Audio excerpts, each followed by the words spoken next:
Hello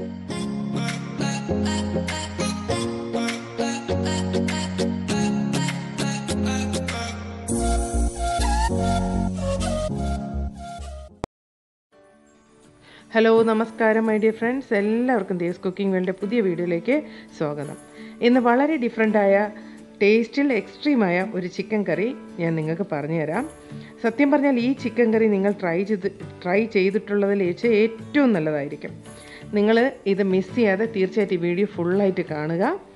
അപ്പോൾ നിങ്ങൾക്കറിയണ്ടേ ഇതിൻ്റെ ടേസ്റ്റിൻ്റെ രുചി എന്താണെന്ന്? നമുക്ക് വീഡിയോ കാണാം. കാണുന്നതിന് മുന്നേ ഈ ചാനൽ ആദ്യമായിട്ട് കാണുന്നവർ സബ്സ്ക്രൈബ് ചെയ്യാനും ലൈക്ക് ചെയ്യാനും ഷെയർ ചെയ്യാനും മറക്കരുത്. തൊട്ടടുത്ത് കാണുന്ന ബെല്ലൈക്കൺ കൂടെ പ്രസ് ചെയ്യുക. അതുപോലെ തന്നെ വീഡിയോ ഫുള്ളായിട്ട് കാണാനും കൂടെ ശ്രദ്ധിക്കുക. ശരി, നമുക്ക് വീഡിയോ കണ്ടാലോ?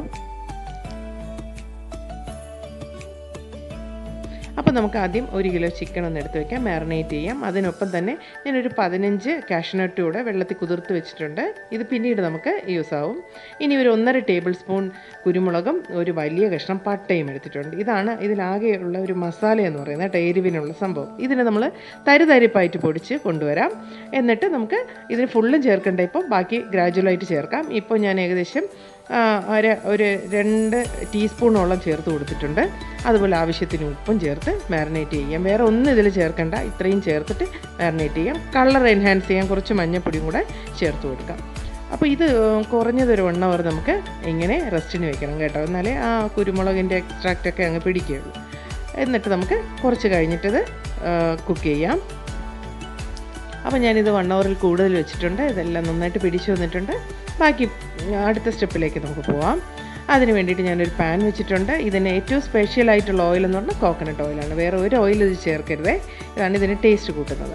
ഇനി 2 വലിയ സവാള ഞാൻ നൈസായിട്ട് കട്ട് ചെയ്ത് വെച്ചു. പിന്നെ കുറച്ച് കറിവേപ്പിലയും 2 വറ്റൽമുളകും എടുത്തിട്ടുണ്ട്. അത് നമുക്ക് ഈ ചൂടായ ഓയിലിലോട്ട് ഇട്ട് കൊടുത്തിട്ട് നന്നായിട്ടൊന്ന് വഴറ്റുക. ആവശ്യത്തിന് ഉപ്പ് കൂടെ ചേർത്ത് കൊടുത്ത് പെട്ടെന്ന് വഴന്ന് കിട്ടും. അപ്പോൾ ഹൈ ഫ്ലെയിമിൽ തന്നെ വെച്ച് നമുക്ക് നന്നായിട്ടൊന്ന് വഴറ്റിയെടുക്കാം.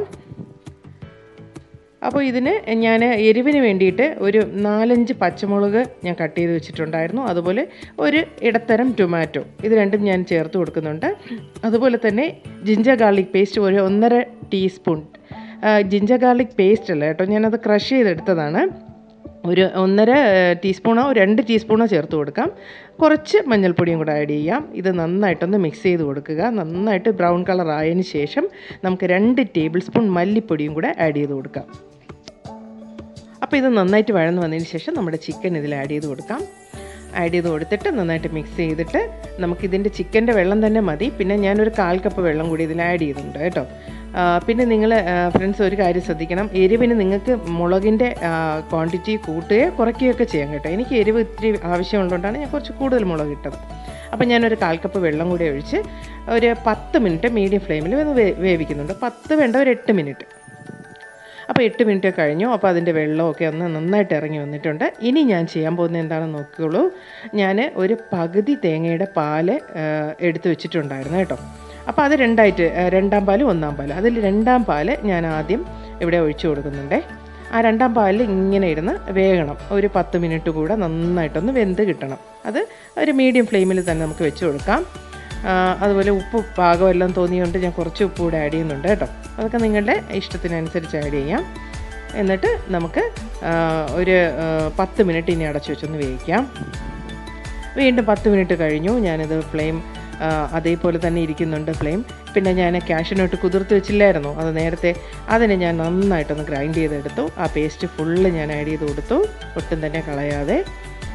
ഇതൊക്കെയാണ് ഇതിൻ്റെ ടേസ്റ്റ് എൻഹാൻസ് ചെയ്യുന്ന സംഭവങ്ങൾ. അപ്പോൾ ഈ കാര്യങ്ങളൊന്നും തന്നെ വിട്ടുപോകാതെ ചെയ്യുക. കാഷ്യൂനട്ട് ഉറപ്പായിട്ട് നിങ്ങൾ ചേർത്ത് കൊടുക്കുക. ഇനി ഞാൻ ബാക്കി വെച്ച് ആ പെപ്പർ പൗഡർ കൂടെ ഇതിൽ ആഡ് ചെയ്യുന്നുണ്ട്. നിങ്ങൾക്ക് എരിവിനനുസരിച്ച് കൂടുതൽ ആഡ് ചെയ്യാം കേട്ടോ. ഇനി വീണ്ടും ഞാൻ ഒരു 5 മിനിറ്റോളം, 5 ഒരു 6 മിനിറ്റോളം മീഡിയം ഫ്ലെയിമിൽ അടച്ചു വെച്ച് വേവിച്ചു. ലാസ്റ്റ് സ്റ്റേജ് ആകുമ്പോൾ മാത്രം നമുക്ക് 1ാം പാലൂടെ ചേർത്ത് കൊടുക്കാം. 1ാം പാലൂടെ ചേർത്ത് കൊടുത്താൽ ഇതിൻ്റെ എല്ലാ കാര്യങ്ങളും കഴിഞ്ഞു എന്നാണ് അർത്ഥം.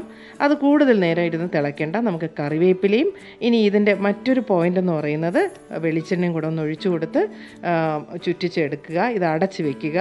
ഇത് തന്നെയാണ് ഇതിന് ഏറ്റവും ഫ്ലേവർ കൊടുക്കുന്ന സംഭവം. അപ്പോൾ അത് അടച്ച് വെച്ചിട്ട് ഞാൻ ഓപ്പൺ ചെയ്തപ്പോൾ ഉള്ള ഫ്ലേവർ ഉണ്ടല്ലോ, എനിക്കത് പറഞ്ഞറിയിക്കാമേ. നിങ്ങളിതൊന്ന് ചെയ്ത് നോക്കുക കേട്ടോ, അത്രേ എനിക്ക് പറയാനുള്ളൂ. അത്രയ്ക്ക് ടേസ്റ്റിയാണ്, വളരെ ടേസ്റ്റിയാണ് കേട്ടോ ഇത് ബിഗിനേഴ്സിനും അതുപോലെ തന്നെ നമുക്ക് സിമ്പിളായിട്ട് ആർക്കൊക്കെ ചെയ്യണം, ബാച്ചിലേഴ്സിന് വേണമെങ്കിലും ഒക്കെ ഇത് ട്രൈ ചെയ്യാവുന്ന ഒരു റെസിപ്പിയാണ്. അപ്പോൾ പാലപ്പമാണ് ഇതിൻ്റെ ബെസ്റ്റ് പെയർ എന്ന് പറയുന്നത് കേട്ടോ. അപ്പോൾ എന്തായാലും നിങ്ങൾ ചെയ്ത് നോക്കണം. ഞാനിവിടെ പാലപ്പം ഉണ്ടാക്കിയിട്ടുണ്ട്. സത്യം പറഞ്ഞാൽ ഈ ചിക്കൻ കറി കഴിക്കുമ്പോൾ ഒരു പഴമയുടെ ടേസ്റ്റാണ് കേട്ടോ നമുക്ക്.